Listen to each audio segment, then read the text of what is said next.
Good day all, my name is Simon Braze, your health renegade. I hope that you're all happy and well. You're in for a treat today because I'm going to give you the lowdown on probiotics.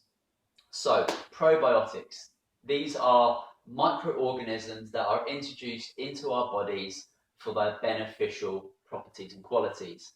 We've done this traditionally with consuming food, but today we're really lucky that we can complement our diet with probiotic supplements. We've got bacteria all over our bodies and within us, and the majority of them lie within the first 2/3 of our colon. And I really love the analogy of lawn care because it's great when talking about managing a healthy gut microbiome. Antibiotics may devastate your gut, like some chemicals may devastate your lawn. If the lawn is left alone, opportunistic weeds may re-establish there. So there are a few ways you can get your lawn back on track. And grass seeds are similar to a probiotic treatment. These probiotics are live bacteria that are usually administered orally. Alternatively, we can provide lawn food that will encourage the types of grass that we want to grow. This is similar to prebiotics, which are usually food fibers that encourage good bacteria to grow and flourish. Finally, it may be even easier to just replace the lawn with healthy new grass totally. This would be similar to bacterial therapy approaches like fecal transplants. Basically, this would be taking the stool from one person and putting that into somebody else. This has been overwhelmingly successful for treating patients with C. difficile infections. Often people with C. diff infections suffer from chronic and debilitating diarrhea and really don't improve with antibiotics. In a 2013 study in the New England Journal of Medicine, 15 out of 16 patients were cured of C. diff with a fecal transplant, while 3 out of 13 and 4 out of 13 were cured using antibiotics in 2 control groups. This is amazing, and it really demonstrates to us the power of microbial ecology and diversity, and it really makes sense because bacteria have been competing with other bacteria for billions of years. So if you were going to send something in to fight C. diff, it's going to be other bacteria. Now I'd like to talk to you about the power of probiotics and what they do for us. So bacteria have got so many functions within us. They produce antibacterial substances. They make vitamins B1, 2, 3, 5, 6, and 12, along with vitamin A and vitamin K. They extract minerals from our food, they make essential fatty acids for us, and they stimulate cell repair. They also trigger our genes, so they hold epigenetical powers. There are a few common mistakes that people make with probiotics. These include, number one would be taking the same probiotic over and over again. We've got to rotate the strains because we're made up of so many species, and trying to change the terrain with just one strain, one probiotic is just never going to work. Number two would be limiting probiotics to just supplements. You've got to use food primarily because nature does a way better job with things that are complex. Try making your own yogurt, kefir, or sauerkraut. In like 2 to 3 ounces of fermented foods, there's over 100 trillion bacteria. That's the same as some high potency probiotic supplements, and it's so much cheaper.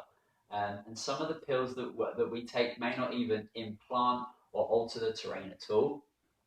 Third problem would be overdoing it on kombucha. So people who make their own seem to overconsume it and really limit themselves to bacterial species. A cool idea is to take half of your SCOBY and mix it with somebody else's and make a batch from that.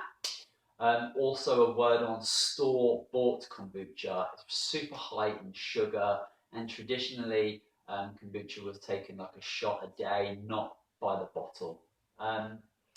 Here I'm going to talk about why it's really important to get a clinically proven brand of probiotics. So you've got to look at the strains within the probiotic supplement. And again, we have to rotate between these brands and species. Finish the bottle that you're using, switch it up and buy something new.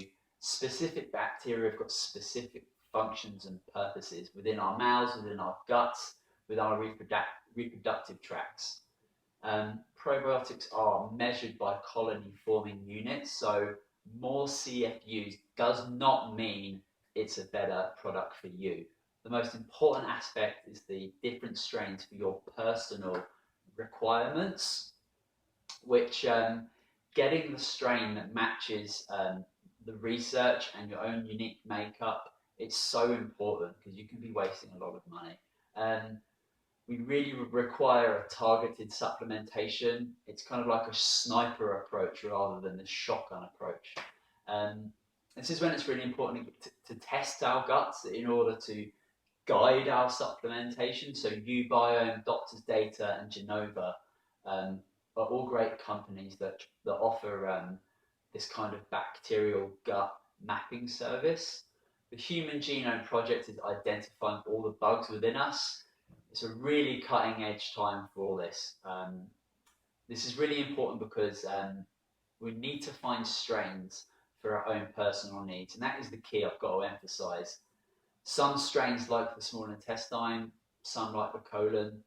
A few probiotic brands which I really like are Systematic Formulas. Their MBC product is great for someone who's just taken a bunch of antibiotics. Original Medicines multi-probiotic is a high potency blend of 11 different strains.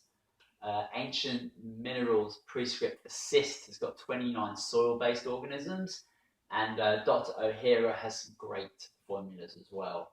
Claire Labs actually offers a baby-compatible probiotic called Thermobotic Children's Chewable, I believe, which is suitable for kids over 2.5 years of age. Refrigerated brands are best because they're more resilient. Probiotics with dead bacteria in are just not going to benefit you.